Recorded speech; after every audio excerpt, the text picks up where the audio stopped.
Hai guys, selamat datang kembali di Republik Rupiah. Udah hari Senin lagi, minggu yang baru. Hari ini kita akan bahas soal miners Bitcoin. Karena kan mungkin beberapa dari kalian nanya, kalau pasarnya koreksi, gimana nasibnya para miners? Nah, kita akan jawab itu. Apakah miners terus jadi bangkrut? Apakah mereka jadi tidak profit lagi?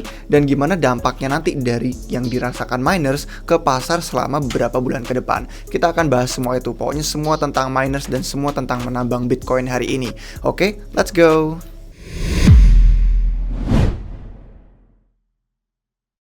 Baik guys, selamat datang kembali di Republik Rupiah. Untuk yang pertama ya, kita mau melihat kabarnya dulu ya. Jadi kan kalau misalkan pasar koreksi gitu kan, sebenarnya kita bisa melihat miners itu kayak perusahaan. Meskipun bukan berarti semua dari miners itu perusahaan. Tapi kalau misalkan kayak perusahaan kan punya bisnis, pasti mereka punya biaya operasi. Yang mana kalau mining itu ya biaya operasinya listrik, terus peralatan komputer mereka yang berat. Jadi kalau misalkan kita ngomongin banyak Bitcoin miners yang sebenarnya juga ngambil utang untuk ekspansi bisnis, itu ada. Jadi ada beberapa miners yang ekspansi operasi mereka jadi bener-bener eksponensial tingkatnya. Karena mereka kemarin waktu pas bull run kan ngelihat kayak, wah ini lumayan nih profitnya, cuannya. Jadi akhirnya mereka ekspansi bisnis pakai hutang. Nah tapi meskipun mereka tampaknya kayak mereka profitable dalam tulisan, karena kan dapat Bitcoin tuh banyak, terus bisa dijual mahal. Sebenarnya kalau dibandingin sama pengeluaran mereka untuk energi dan untuk biaya-biaya lain, itu sebenarnya mereka cukup close, cukup dekat untuk default gitu loh dari pembayaran utangnya. Jadi inilah kenapa kita melihat sebenarnya kalau dari artikel ini ada di Cointelegraph, Bitcoin miners sampai harus menjual keseluruhan hasil Bitcoin mereka yang dipanen bulan Mei kemarin. Akhirnya mereka jadi terpaksa menjual karena ya udah mereka perlu menutup biaya operasi tadi itu. Nah, terus misalkan ya kita ngomongin dari segi mereka harus menjual Bitcoin gitu kan. Ada banyak faktor lain juga. Faktor lainnya adalah miner Bitcoin itu bukan cuman mining Bitcoin doang. Kadang mereka biar bisa ekspansi bisnis, biar mereka bisa benar-benar profit dan cuan, mereka tuh juga harus ada mining Ethereum, yang mana sekarang masih proof of work. Jadi sekarang mereka harus mining ETH. Tapi waktu kemarin ada berita-berita soal testnetnya The Merge itu berhasil. The Merge itu kalau kalian belum tahu, transisi dari proof of work ke proof of stake, artinya nanti nggak ada miners lagi. Nah kemarin waktu itu berhasil, akhirnya orang-orang lihat, waduh ini timelinenya udah pas, Ethereum kayaknya siap nih untuk The Merge beneran. Akhirnya mereka jadi berusaha untuk mengalihkan dari yang tadinya mereka mengandalkan mining Ethereum, mereka jadi harus berusaha mengalihkan kayak modal mereka, terus kayak beberapa peralatan mereka untuk fokus ke mining Bitcoin. Akhirnya karena itu jadi ada beberapa hal yang bisa kita lihat mulai terjadi, yaitu mereka menjual Ether untuk membayar biaya ya peralatan mining mereka yang mau fokus ke Bitcoin lagi. Jadi akhirnya karena si Ether itu dijual, kita kemarin ngeliat tekanan harga Ethereum ya sampai masuk ke 3 digit doang kan, di bawah $1.000. Jadi itu yang terjadi juga.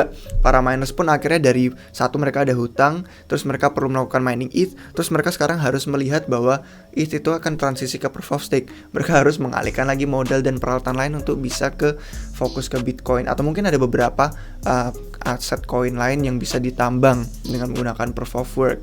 Nah terus jadi kalau misalkan kita ngeliat itu secara umum, mereka menghadapi kayak margin call gitu loh. Mereka menghadapi tekanan risiko untuk default karena utang-utang tadi, terutama karena bear market.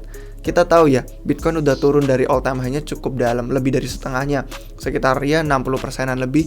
Dan misalkan kalau kita lihat dari semua faktor-faktor di awal tadi, tekanan itu kerasa banget yang dirasakan sama si miners.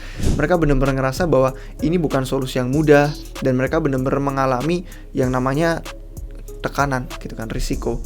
Nah kemarin kebetulan nih, waktu di website dashboard membernya RR, saya membagikan beberapa hal terkait dari segi on-chain-nya kayak apa. Segi on-chain itu apa? On-chain itu merupakan analisis yang terjadi di dalam blockchain. Semua hal yang terbaca di situ kelihatan. Nah di sini saya bahas ada 2 artikel. Yang pertama, penderitaan di sektor mining. Terus yang kedua, stres miner berlanjut. Jadi kita bisa melihat di sini lebih dalam lagi. Jadi waktu bulan Mei 2021 kemarin, karena koreksi pasar 50%, kita juga menyaksikan kira-kira 52 pasar mining ditutup hampir dalam semalam karena ada banning dari Cina kemarin itu, pelanggaran mining yang keras. Hash rate itu jatuh mendadak. Kalau belum tahu, hash rate itu adalah ukuran daya komputasi untuk proof of work, untuk mining Bitcoin. Nah, hash rate-nya itu jatuh mendadak, turun 52% dalam waktu 2 bulan. Kita ngeliat nih ya, dari chart grafiknya bener-bener tajam banget turunnya pas di band nama Cina. Mining hash rate-nya turun dan bener-bener kerasa, meskipun kemudian terus melonjak naik lagi jadi kayak huruf V gitu kan. Jadi kemungkinannya kecil untuk ini bisa terulang kembali, karena terus ada perombakan mesin gitu kan. Karena ASIC miners yang tadinya di ban di Cina terus pada pergi, menemukan rumahnya kembali. Mereka jadi menemukan rumahnya di Kazakhstan, di Amerika Utara, terus di Kanada. Jadi para miners akhirnya migrasi pindah ke sana. Nah, untuk dua negara yang terakhir, Amerika dan Kanada itu, mereka punya pasar modal yang lebih dalam dan lebih liquid juga. Jadi miners bisa menggunakan ekuitas dan utang untuk memperluas operasi mereka daripada harus jual koin BTC. Jadi itu bagus sih dari sisi situnya. Tapi hash rate-nya itu pada intinya nyentuh bottom gitu kan. Mantul lagi kayak huruf V yang tadi saya bilang. Nah, sekarang udah terbang jauh sih, melampaui titik tertinggi all time high-nya yang difficulty mining kemarin. Ini lebih tinggi 32% sebelum kena banning dari Cina.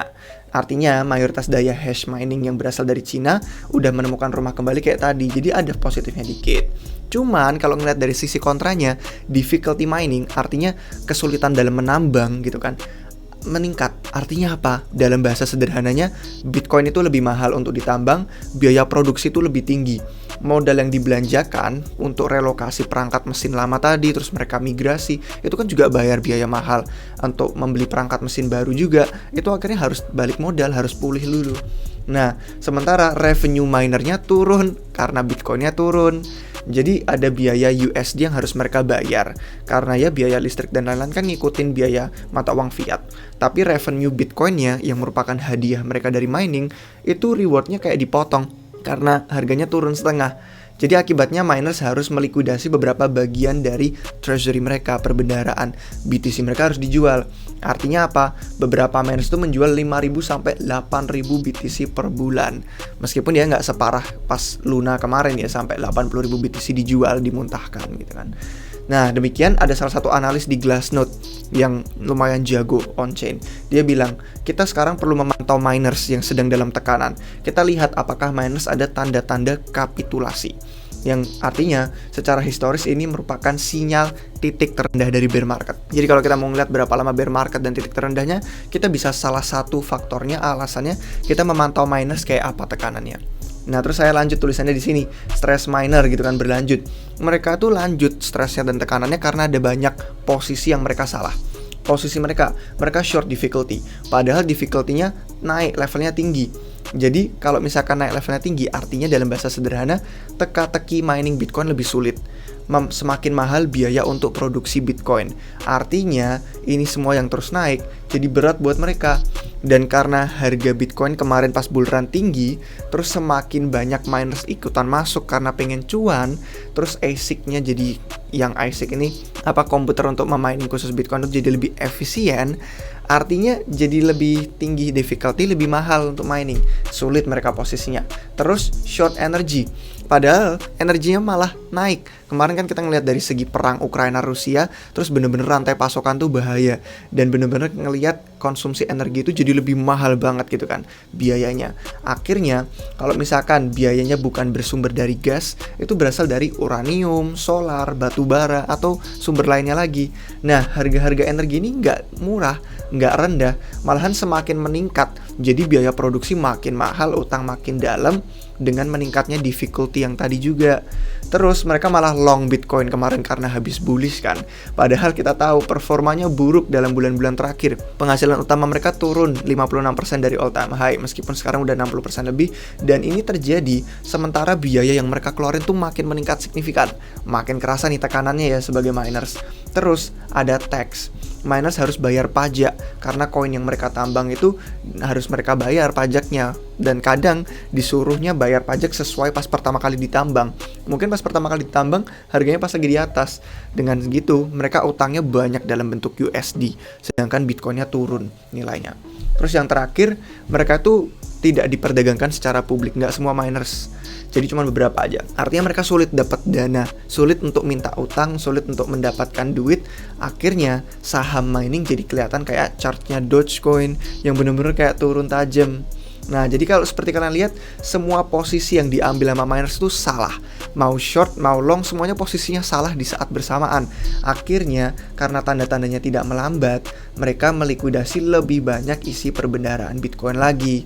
Dan terlebih lagi, mereka harus jual lebih banyak BTC untuk menutup biaya operasi yang tadi kita bilang. Semuanya ini benar-benar tekanan buat miners karena harganya Bitcoin turun. Pengeluaran mereka 5.000 sampai 6.000 Bitcoin per bulan. Yang bisa kita lihat di bawah ini cukup signifikan kalau ngeliat dari grafisnya gitu. Skalanya relatif daripada 3 tahunan terakhir gitu kan. Bener-bener cukup dalam nih. Dan kita bisa lihat akibatnya ada banyak metrik on-chain lain yang macam-macam lah, yang lebih ribet dan nggak perlu kita bahas sekarang. Ada Pure Multiple dan lain-lain. Ini semua adalah model yang menunjukkan ini cuma terjadi di saat bener-bener kapitulasi pasar tuh parah banget kejadiannya. Jadi artinya apa guys? Kita semua ngomongin ini. Artinya gini kesimpulannya, miners mungkin memiliki dampak yang kecil pada harga akhir-akhir ini. Tapi perilaku miners itu menandakan adanya stres dan skala bear market yang cukup dalam. Jadi kemungkinan besar kita akan menyaksikan koreksi yang parah nanti karena semua hal itu tadi. Jadi jangan kaget kalau misalkan kita melihat pasar lebih dalam lagi koreksinya nanti. Tapi dari sisi positifnya, kalau kita mau mengakhiri video ini, kapitulasi miner itu akhir dari bear market. Karena di saat itulah kemudian ya nanti yang para gamer senang VGA jadi lebih murah, mereka bisa beli perangkat untuk komputer mereka. Tapi artinya dalam segi positifnya mereka tidak sering terjadi kapitulasi miner kayak beginian. Biasanya ini cuma sekali per siklus dan ini adalah kejadian yang ekstrim. Meskipun bukan akhir-akhirnya banget, bukan kayak akhirnya dunia. Kemungkinan besar ini adalah penyapuan bersih pasar yang kita perlukan untuk bisa pulih lagi nanti terbang tinggi. Jadi kurang lebih itu guys yang bisa kami bagikan tentang miners Bitcoin. Gimana pendapat kalian? Apakah ada dari kalian yang nonton ini yang merupakan penambang Bitcoin? Mungkin kalian bisa kasih perspektif kalian apakah ini semua datanya akurat? Kalian bisa komentar di bawah. Kalau kalian suka videonya dan ini bermanfaat, silakan like. Kalau nggak mau ketinggalan video terbaru, silakan subscribe ke channel YouTube Republik Rupiah.